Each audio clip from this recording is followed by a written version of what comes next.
Welcome to Luca and Miguel. Enjoy the video. You begin by creating a safe internal base so you can change behavior without shame. First, identify your top 3 triggers and write them down. This narrows focus. Once done, use a 5-minute grounding ritual, breath, feet on floor, soft voice, to interrupt automatic withdrawal. Make sure to state one measurable relationship goal for the week because goals guide practice. You'll repeat these steps each day, building predictable patterns that reduce fear and make vulnerability possible.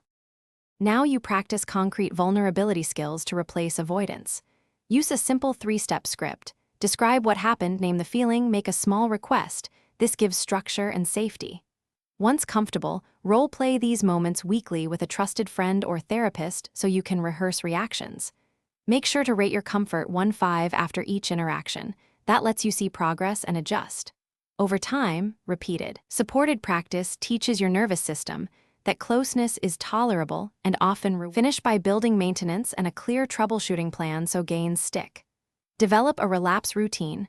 Pause, jot what happened, choose one small corrective action to re-engage. This prevents shame cycles. Once done with difficult conversations, debrief for 10 minutes, note wins and one tweak. Make sure to escalate if you're stuck over 2 weeks. Seek couples therapy or a clinician to modulate deeper patterns. This layered approach keeps progress steady and gives clear steps when setbacks occur. Thanks for watching and please subscribe. It's the best investment you'll ever make.